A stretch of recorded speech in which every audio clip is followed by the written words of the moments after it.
Hello, everyone. I'm Jason Cohen, the author of An Introduction to the Art and Science of Chinese Tea Ceremony. Today, we're discussing Book 2, Chapter 11, Flaws in Zisha Clay, Underfired Zisha Clay. Here to talk about this chapter is our editorial team, Patrick Penny Hey, hey. and Zongjun Lee. Oh, hello. Hello, everyone. This chapter begins to reveal some of the long-hinted research we've been doing on Yixing and tea interaction. Could we say that experienced practitioners are divided on this topic? In my view, many of the experienced practitioners say that Zisha material has no effect on the flavor of tea, that it's just inert ceramic, while others claim that different clays have specific effects. Will this chapter make both groups unhappy and prove to be controversial with everyone? I'll start by answering yes. Yes, and probably more yes. So, I think in the chapter, you lay out a theory that I believe is very strongly researched. Definitely makes sense, both from a chemical standpoint, a mechanistic standpoint, but I think also answers a lot of the anecdotal experience we have when using teapots. But I do think that people have a strong bias that the way they believe it works is correct, and it will be challenged by the theories that you have laid out here. And I'm sure that we're going to get lots of hate mail for it and looking forward to it. Zongjun, does the same type of divide exist in the Chinese language tea community? I think in Chinese community is generally leaning more towards different clay types do have a impact on the flavor of tea. I think that's pretty much a general consensus to some certain points. But the mechanism, the underlying rationale behind how exactly do these clay interact and impact the flavor of tea, I think it's remained as a long time debate. And I think this chapter really highlights multiple aspects on how exactly these properties of different clays interact with tea and eventually making an impact on the flavor profile. Is there anything else that divides advanced practitioners within Yixing so much as tea clay interaction? Or is this the topic? Are we touching the third rail of Yixing studies? I think for a lot of, at least within the Chinese speaking community, people tend to imbue certain theories coming from traditional Chinese medicine. So they try to explain some phenomenon with, I would say to some extent, pseudoscience, but probably in most cases, empirical science approach. Although certain phenomena can be explained that way, it's probably not exactly that. But it doesn't necessarily dismiss that the clay is not making any impact or any influence on the tea. It certainly does, but maybe not in the explanation of some of the theories out there. I think this definitely is the topic, but I'm sure there's people who believe that there's other factors that are at play. And so we know there's people who think that the shape of the teapot might be the largest determining factor or the thickness. And there's certainly a group that believes that the development of patina is the biggest factor in affecting the flavor that you yield from a teapot. You've got those people who want to just pour water into their teapot and think it's going to taste like tea when it comes out. But I do believe that this is touching upon the most prescient point when it comes to what is a teapot doing for your tea.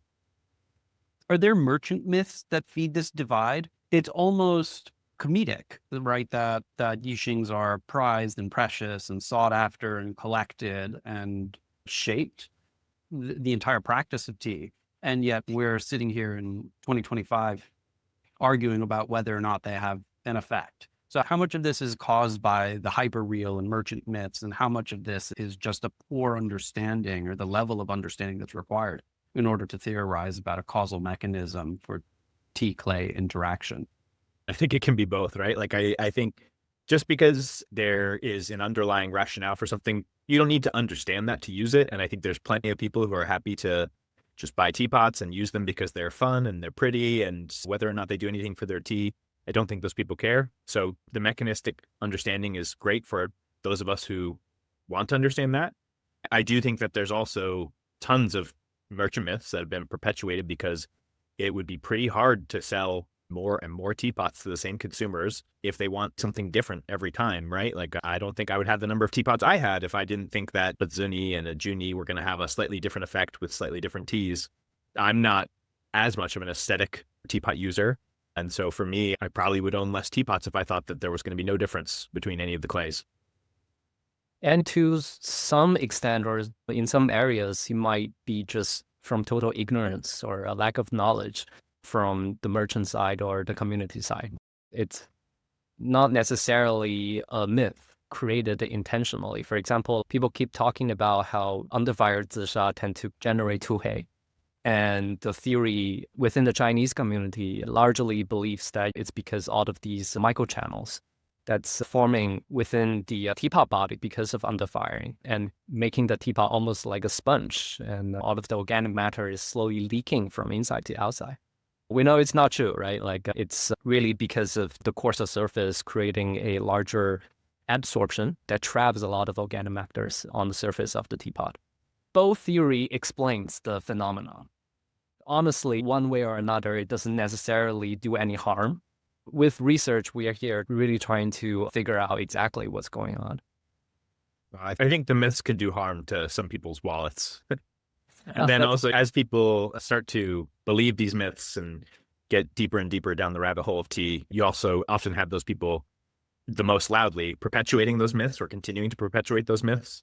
And then that becomes difficult when groups like us or other research groups go through and do careful research. And of course, we're looking for people to test the theories we put forth and to interact with them. But you've got lots of loud voices that just perpetuate the myths that exist without really challenging the theories that we're trying to uncover or present, right?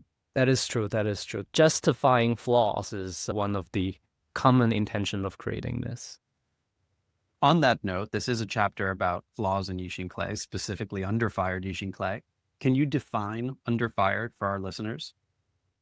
Well, underfires is frequently doesn't necessarily mean it didn't reach the sintering temperature. Frequently it did. But it's usually not the temperature at the sintering range didn't maintain extended longer period of time, leading a undermaturation of the teapot. So the core or the inside of the clay didn't necessarily matured during firing. So that's usually what the underfiring teapot end up having. Yeah, so it doesn't mean that it's like a teapot that when you put it in water is going to slack. Like it's certainly sintered, right? It's reached the sintering temperature. It could, but usually severely underfired. But for just a quote unquote underfired teapot, you don't have enough of the amorphous melt material. You haven't reached the densification of this clay that you're looking for. And so it is going to much more strongly interact with the tea in a way that is often muting in a negative way. How can you tell if a Yixing teapot is underfired? There's a couple different ways to approach it, and it really depends once again on the degree of underfiring. But certainly if you have a reference piece, the density is going to be different. So an underfired ware is going to not have that same level of density, and so for its size, it will feel lighter. You will also hear, I think, some differences in the pot as you're using it. So I think Jason, Zongjin, the three of us have definitely done like lid testing before, where we're using the lid to get a sound from the teapot to hear if it's high pitched, medium toned, or very low toned. And those lower pitches often can point towards a lower firing or potentially underfiring. And then definitely using the teapot, right? So if you taste tea out of the pot and you've got some kind of reference pot of the same material or porcelain as a reference, if you find that a tannic tea, like a black tea or a really young sheng, is suddenly like super smooth and tastes like water, this is doing a lot of muting and most likely is underfired if other attributes that I just described also line up with against the standard as mentioned. Yeah, one useful example or commission that our audience can try to do is to have a set of teapot fired in 3 different temperature. And if you have a reference piece that was fired in the correct way, and then you can clearly see the difference between an underfired teapot and a correctly fired teapot. Usually the surface is coarser and the color is lighter, but that's also depending on different types of clay. Jun just said, yeah, you can commission some teapots to figure out what's that like. Most people who don't have access to something like that, commissioning their own teapots, you can still find vendors who are trying to do this education. And so, Jason, the pair of teapots that you show in the chapter are not teapots that we commissioned. It's another Western-facing vendor. And so these are readily available online. I would just say you just have to keep your eye out for when vendors are offering this kind of educational teapot purchase. Pat, you had mentioned a flavor interaction for the underfire teapots. Are you comfortable generalizing what that flavor interaction is and why many people call underfired Yixing teapots show pots? Yeah, I think in the generalist of terms, the underfired ware is going to have a higher specific surface area. So you've got a very coarse surface that's able to have a lot of adsorption happening between the tea and the Yixing surface interface. And so a lot of larger polymeric compounds, things like large polyphenol groups, thiophavins, thiorubicins, and other compounds which do have a sensory or organoleptic effect, a lot of those are going to be captured at that kind of interface and transformed, and potentially the way that you're going to then taste the tea would be much different, and in just a sensory standpoint, often smoothed is the way we would describe it, compared to using a neutral surface like something like porcelain or glass. Yeah, it's almost like activated carbon. For underfired Yixing wares, I usually say muting versus smoothing. Yeah, I guess smoothing has a positive connotation in some ways. There's teapots that we purposely use because they might smooth out the roast, or they might smooth out particularly aggressive bitterness in some teas.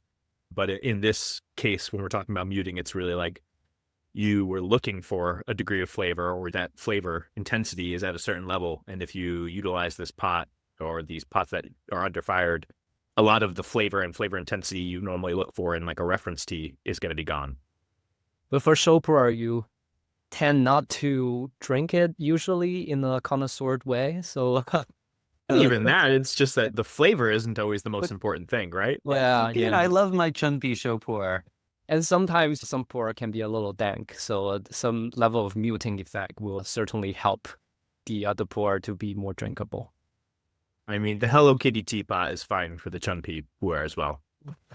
I don't put chunpi into any Yixings. I don't believe in patina, but I'm not putting chunpi But I'm not going to risk it. into the Yixing. Are there any other examples where muting is a positive impact? I mean, if you're a vendor trying to sell obviously flawed tea, I don't know. Oh, just I've used underfired Yixings for maybe two things. Actually, I don't really use them for show pour. I just tend to drink show pour lauren cha. But for very highly fired tea, very highly roasted tea, almost over roasted, sometimes an underfired teapot can reduce some of the more carbony char notes. And I find certain Jingmai ware, sheng pour, to be incredibly tannic when young. And using an underfired teapot to reduce some of the tannic bite can sometimes be a nice experience. Yang Bingdao or Yeah, I think it's one of those scenarios where as you've learned more about the teas that you own and the pots that you own, you can start to make those right pairings. And underfired teapots can serve a function as the right pairing for certain teas. But I would say they often lack the functionality of many other teapots where they can be used with a broad range of teas to neutral or mostly positive impacts. I would agree. I would say that for the most part, it is in the section of flaws because muting is generally undesirable. So again, we're discussing the interaction and flavor differences for tea and clay. And yet this is a study of flaws. This chapter is on underfired Yixing clay. So why focus so heavily on flaws? How can we use flaws to model the exceptions to the normal order of things? This is a very philosophical question, but I'm going to try and come at it with a pragmatic answer. So I think until you know what is good, you're often most informed by what is bad to point you in the direction of what is good. You can have a range of teapots hitting a variety of different maturation levels, and some will fall into the camp that we consider underfired, some will be overfired. And until I think you've utilized a lot of pots, it's hard to learn what those characteristics look like and how they affect your tea. And so often, I think when you're an earlier stage practitioner and you're starting to get into Yixing where you don't really have an understanding of how underfiring or overfiring impacts the tea that you're going to brew. And so it takes quite a bit of time and education to really figure out why those things are flaws. I think having this chapter and showing what makes a teapot underfired and then how does it yield tea that maybe is less desirable, or how might it impact the tea, that helps to show from there what should the standard be. And so we know it's not in that underfired range. And I have a feeling we're going to talk about overfired in the future. And so It might be a chapter. Okay, yeah, I was thinking that might happen. And so when you look at the edges, we're able to figure out what should the norm be. Yeah, I totally agree. And flaws are really not anything that's predefined. There's no such thing as a predefined flaws. It's always a phenomenon that the people after usage realizing that this is not correct or this has negative impact on the usage of the teapot. So until you experience the teapot with those characteristics, with the teas, that you can make a judgment of it that's a flaw or not. Say, for example, like, I bet you that looks like a flaw in the very beginning. But slowly, maybe people afterwards figure out it doesn't necessarily do a lot of harm to certain teas, and it actually looks nice that people turn that into a aesthetic. So you're saying that the teleology of what is good is predicated on the preferences of the practitioner base. Yes. As previously written in book 1. A very Kantian approach to A study of beauty and aesthetics. Please refer to book 1. Well, there's nothing inherently or objectively wrong with an underfired teapot. It's a teapot. You can put hot water in it. You can put tea in it. You can brew tea. It's not until you've developed preferences and an education that you, in comparison to what we consider to be the standard, realize that there's something wrong with it, which really is just a more complicated way of saying what Zongjin already said so eloquently. Is this analyzable with the 3 levels of practice? Until you get to the level of phenomenology, I think this material, an underfired teapot, to that practitioner is probably not known to be overtly a flaw. Once you get to the practicing level of phenomenology, the practitioner can put into effect this underfired ware to yield the right brewed tea, just like you were saying earlier, Jason, like using it with a highly fired tea or really tannic tea to get the outcome that they want. Prior to that, I think it's still a functional ware. And so like your structural functionalist would probably approach this pot in the way much they would any of their other pots. And until they continue to learn, they wouldn't understand the best way to utilize it for the desired outcome. Would you drive that down a level, Zongjin? Would you say that it has utility, but in its structural functionalist approach, it could be notably different or negative in impact? Well, if we view this in a more deconstructive way, what is utility? To use it to brew tea or use it to learn? Both can have tremendous amount of utility for tea practitioners. And for underfiring teapot in particular, it's really a spectrum. The line between really like flawly underfired and still usable underfired teapots, I think the line is very vague. How have you been negatively impacted by catalytic oxidation of polyphenols and Zisha clay teapots? Only positive impact. My free radicals have been eliminated. Has somebody you know been impacted by catalytic oxidation? Call now. We're receiving calls and live on the air. California lemon laws can make sure that your Yixing teapot performs the way you want it to.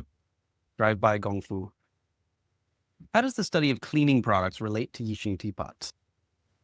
It's a good question. So Jason did the readers deep service, and honestly, did Zongjin and I a deep disservice as we had to climb down all these references and read through all the papers you cite.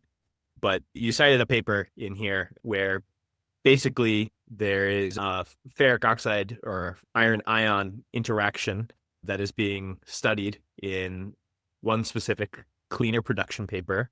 The reason they're doing it is actually to break down antibiotics in water, like wastewater systems. But you leverage the mechanism that was explored in that paper to better understand how potentially available iron ions in Yixing clay and teapots could be interacting with tea polyphenols, which is actually one of the compounds that they're specifically looking at in this cleaner production article. It was actually a really well-written scientific paper. It was pretty quick to read through, but did not expect that from the Journal of Cleaner Production. Tea polyphenol degradation in the Journal of Cleaner Production. That one was a trip. Was that a Hail Mary when you were Google Scholar searching that? How did that come about? Not quite a Hail Mary, but there's relatively little proper chemical analysis on polyphenol degradation from non-enzymatic browning sources. So this was one of the very few papers that showed up and was relevant. What did your search history look like as you were trying to work this theory out? I search pretty frequently. More surprising, I think, than people would realize is how often I'm searching in Chinese.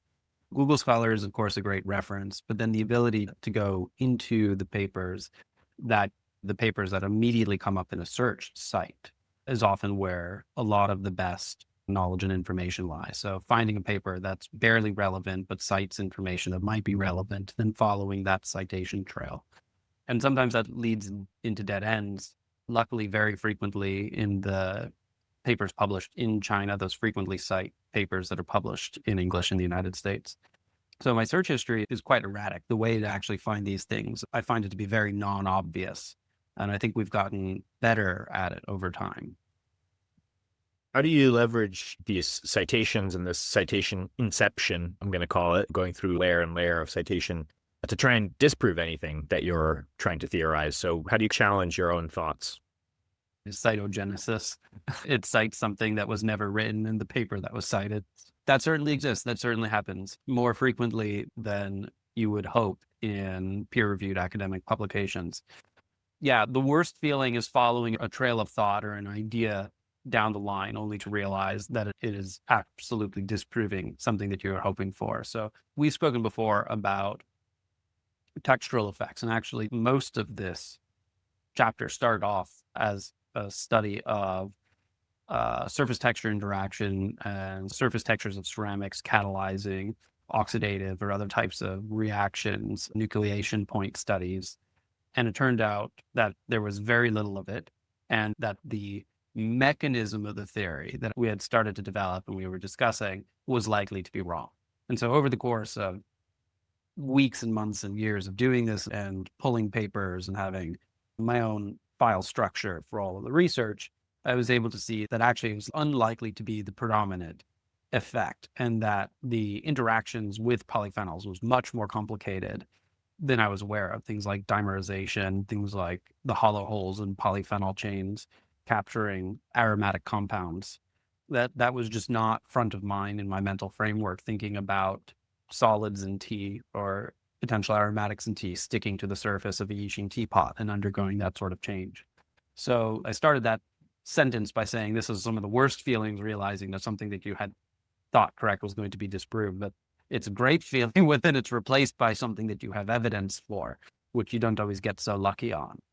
And that was definitely a function of multiple weeks with this chapter. So the editing team, we got about a week and change of editing this chapter, which meant that after I read through it the first time, my first thought was like, what the hell? This is nothing like what I thought was happening when we're utilizing a Yixing teapot. And I went into like the 5 stages of denial where I was like, well, that can't be true. And then I started doing research, pointedly doing research to actively disprove the claims that Jason's citations have yielded. And then eventually I get to some kind of stage of bargaining where like, well, that might be happening, but is there another mechanism that's really underlying all this? And fortunately for the readers and for Jason, we didn't come to any other conclusion, but did find, I think, more papers which helped to prove that this mechanism laid out here is most likely the correct theory. But I think we're also looking forward to when this is published and our readers are able to comment on the chapter. I think we have a lot of astute readers and hoping to have them challenge this idea too with research of their own. One question, so I'm actually out of curiosity after reading this chapter is we talked about the catalytic oxidation of polyphenols that are driven by ions in the clay. And we also know that different Zisha clay have different concentration and composition of these ion oxidates. So would that be an explanation from a chemical interaction standpoint can be explained different impact of different clay to tea? Yes, this is a chapter on flawed Yixing, underfired Yixing. So the effects are going to be a bit more prevalent because of the increased adsorption. But as an overall ideal, the answer is yes. And in fact, there is different rates for this Lewis-acid-catalyzation sites between Fe2O3 and Fe3O4. Yeah, and some of the papers that we looked at back and forth and that I had sent over Jason's way, some of them were just, I would call so-so papers. They were not amazing, but they did look at different materials, including Zuni, Juni. None of them got to a mechanistic level of why this was happening, but they did yield findings that showed that there was changes in polyphenol levels between these different materials. And so they did have a different impact. Interesting. Well, there's certainly a lot of factors going into the differences, right? Like different clays are fired in different temperature, therefore they have different surface texture. And right now, we also need to consider different iron oxidate content in these clays. So that's very interesting. We're adding another layer of complexity into this whole story. And based on this theory, then what type of teapot would we imagine should have the largest impact on your tea? And Jason, that's because you believe it's got the largest free ion availability, or does it have more to do with adsorption ability? Fe3O4 just coating the surface. An underfired tuhei would theoretically have the largest. I mean, you do get into some strange effects where you start talking about things like totally vitrified Yixing, which will be discussed in the next chapter. So not thinking through and also speaking off the cuff. A normal set of Yixing, a Yixing that would not be considered flawed, that would have the largest impact, would likely be tuhei. And I think anecdotally, we've probably seen that, right? I don't think any of us have tuhei pots that we think are optimal across all tea types. And that's because I feel like it has too large of an interaction with many teas. And then that might point to exactly what we're talking about. Increased sweetness and reduced fragrance is my standard assumption for what a tuhei is going to do. Yeah, they're usually good Hongcha pots. We've been beating a little bit around the bush here. We should probably actually lay out the theory to listeners. Pat, as the resident flavor chemist, do you want to explain what polyphenols contribute to tea? Yeah, so from a layman's standpoint, most people have heard of polyphenols. If you're listening to this podcast, probably because of tea. But, many people are familiar with wine or other polyphenols like tannins. So polyphenols are these large compounds. They are often part of a plant's defense system, basically. They're one of the first lines of defense against things like bugs or oxidative stress or sunlight stress. And then as we consume these compounds in products like tea or wine or coffee, they usually have a pretty strong sensory impact. And most of the time, that is astringency. It might be astringency with a little bit of sweetness. There could be some body because these are quite large compounds, and often color, particularly when it comes to tea, but also wine when you think of tannins like anthocyanin. And specifically in tea, a lot of what we're talking about here is catechins or flavonols. But beyond color, flavor, all of that, and the plant's own secondary metabolites or defense system, there's a lot of interaction actually happening with these catechins in the tea leaves as well. In the chapter, we mentioned things like theaflavins, theorubicins, theacinensins, and all three of these, while they have some different color attributes and different contributions to body, for the most part, they generally attribute some kind of astringency to the flavor profile. And complex interactions with astringency, sometimes they can appear as mouth coating and dry or mouth coating and salivatory. And I think, as you mentioned just earlier in this conversation, some of these polyphenols have different abilities to capture aromatic compounds as well, which I think is an important factor in this conversation. What is a Lewis-acid catalyst site? A catalyst is something that's able to basically facilitate a chemical reaction. Zongjun, we mentioned other physical attributes that affect the teapot's interaction with tea. What are some of those attributes in underfired clay beyond the Lewis-acid sites? I think we have covered most of the negative impact of underfired teapot. The key flaw is a drastic increase of surface roughness, which really increase the adsorption, not adsorption, of organic compounds on the surface of the teapot. So adsorption is not like absorption, which the organic matter doesn't necessarily be absorbed into the teapot, but rather than it remained on the surface of the teapot. So one of the extreme example of really severe adsorption is tuhei. So all of the organic compound remain trapped on the surface and end up oxidizing and turning black. Pat, can you define adsorption and explain how its confusion with absorption has misled a generation of scientifically inclined tea practitioners on this topic of Yixing teapots? In my mind, absorption is really like a molecule is basically being taken into a material, and adsorption is basically where a molecule is sticking to the surface of a material but has not actually penetrated that material, or it hasn't been absorbed into the bulk of that material.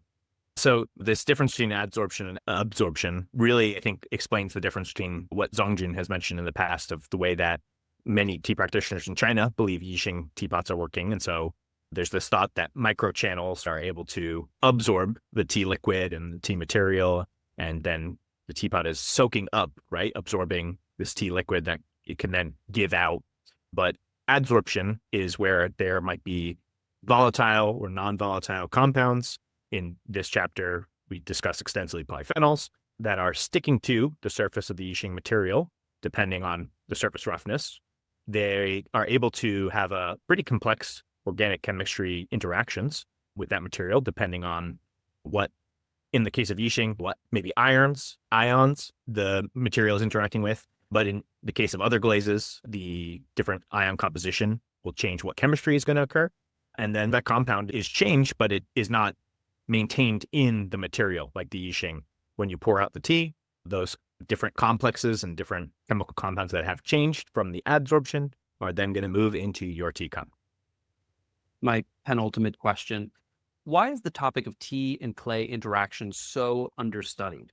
Is this just such a niche and nuanced theory predicated on knowledge of food chemistry, material science, physical chemistry, flavor chemistry, and possibly other topics like chemical kinetics that no one else came up with it? At 2025, why don't we just have a good scientific proof one way or another?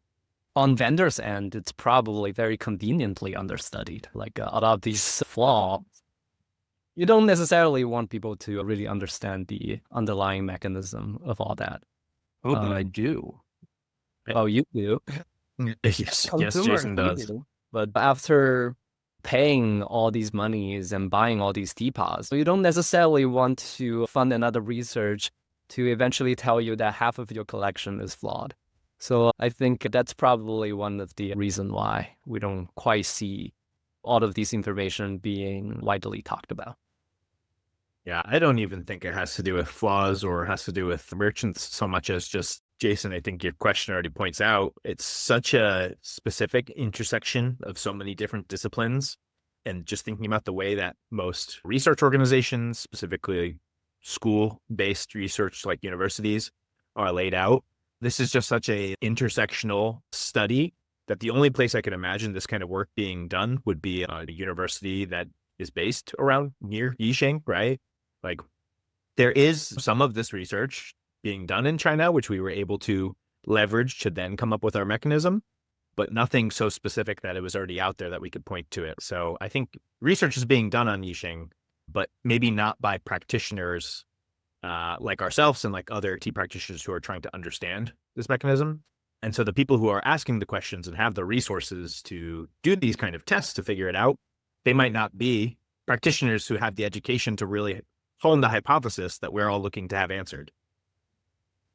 My last question: as the editorial team or as part of the team that's generating these theories, what does it mean for us now, for what I think is likely the first time in this book, that we are developing and promoting our own scientific theory versus validating or invalidating the theories of others?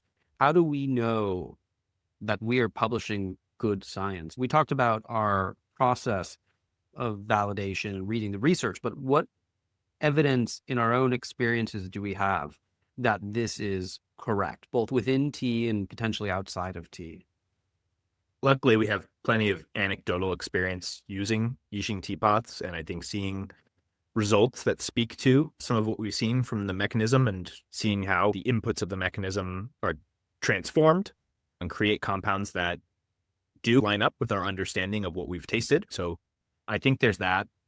On the other hand, as people who are trying to put out good scientific theory in the world, I would just say that I think we're very open to other people challenging that theory with well-researched ideas of their own. And I think we would love, that's what good science is, right? We're putting a theory out there in the world. We would love for people to engage with it, try to disprove it, try to prove that it's almost right, but there's some slightly flawed idea in the mechanism. We want people to engage with it. And I think that's what good science really is. So we've done the research. It doesn't mean that it's correct. I think we have confidence in it, but we would like for people to engage with it and challenge us so that we can all, as a community, learn more. but I definitely don't think we're putting out something that's under-researched. I can say that for sure.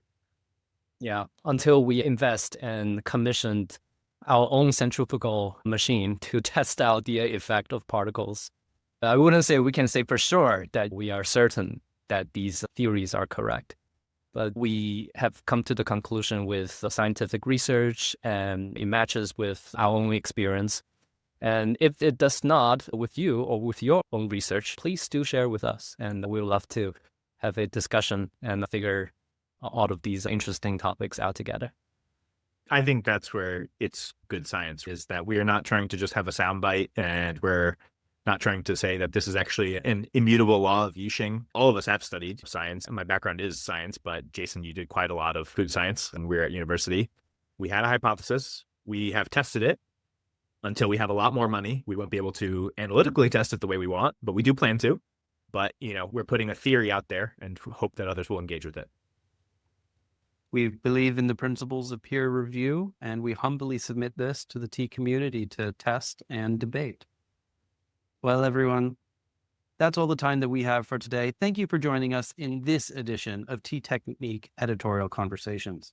Please join us again for our next conversation, yet more flaws in Yixing clay.